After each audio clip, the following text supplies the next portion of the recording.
अंधेरे में एक देश चल रहा था। सड़कों पर लाशें थी, हवा में आग की बू थी और लाखों लोग अपने ही घर से बेघर हो चुके थे। 15 अगस्त 1947 का वो दिन जब भारत आजाद हुआ। लेकिन क्या ये आजादी बिना कुर्बानियों के मिली थी? क्या सिर्फ शांतिपूर्ण आंदोलन से अंग्रेज भाग गए, या फिर आजादी के पीछे एक ऐसी कहानी थी जो आज भी अधूरी सुनाई जाती है? तो चलिए आज हिंदुस्तान की सबसे बड़ी कहानी सुनते हैं, भारत की आजादी का असली सच। So hello friends, welcome back to the सीको ऑफिशियल शो डेली पंच। चलिए शुरू करते हैं। सब कुछ शुरू होता है 1757 में, जब प्लासी के युद्ध के बाद ईस्ट इंडिया कंपनी बंगाल पे कंट्रोल जमा लेती है। ईस्ट इंडिया कंपनी एक ट्रेडिंग कंपनी थी, लेकिन धीरे धीरे ये भारत के कई हिस्सों पे अपना हक जमाते जा रहे थे। 1857 तक हिंदुस्तानी सिपाहियों ने एक बड़ा विरोध किया, जिसको फर्स्ट वॉर ऑफ इंडिपेंडेंस या रिवोल्ट ऑफ 1857 कहते हैं। बहादुर शाह जफर, रानी लक्ष्मीबाई और तात्या टोपे जैसे वीरों ने इस जंग का नेतृत्व किया, लेकिन अंग्रेजों की ताकत और साजिशों के सामने ये हार गए। 1858 के बाद इंडिया पूरा गुलाम बन चुका था, जहाँ ब्रिटिश अपने कानून चला रहे थे, लूट मचा रहे थे और हिंदुस्तानियों को दबा रहे थे। इंडिया की जीडीपी उस टाइम दुनिया की सबसे बड़ी थी, लेकिन अब अंग्रेज भर भर के यहाँ लूट रहे थे। भुखमरी, बेहिसाब टैक्स और जालिमों से लोग परेशान थे। ऐसे में धीरे धीरे आजादी की आग जलने लगी। 20वीं सेंचुरी आते आते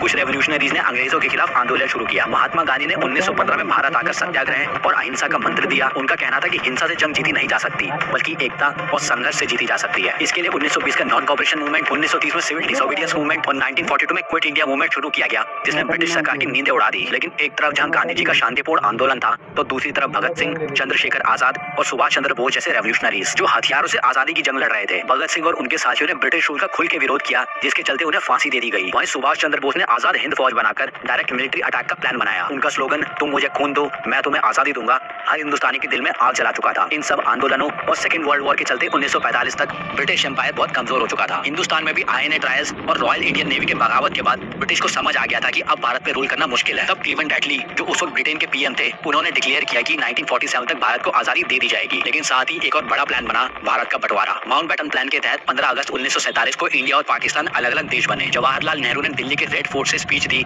और भारत एक आजाद देश बन गया। लेकिन इस आजादी की कीमत लाखों लोगों की जान लेकर मिली। पार्टीशन के दंगों में हिंदू, मुस्लिम, सिख सभी ने खून बहाया। एक तरफ आजादी की खुशी थी, तो दूसरी तरफ सबसे बड़ी ट्रेजेडी, जिसमें 1.5 करोड़ लोगों को अपना घर छोड़ना पड़ा और 10 लाख से ज्यादा लोग मारे गए। आज हम आजाद हैं, लेकिन ये आजादी एक बड़ी कुर्बानी का नतीजा है। सत्याग्रह से लेकर शहीदों की कुर्बानी तक भारत की आजादी एक ऐसी कहानी है जो सिर्फ एक पॉलिटिकल मूवमेंट नहीं, एक ऐतिहासिक सफर है। और आज जब भी हम अपने देश की प्रोग्रेस के बारे में सोचते हैं, तो हमें ये याद रखना चाहिए कि ये आजादी सिर्फ एक दिन का सेलिब्रेशन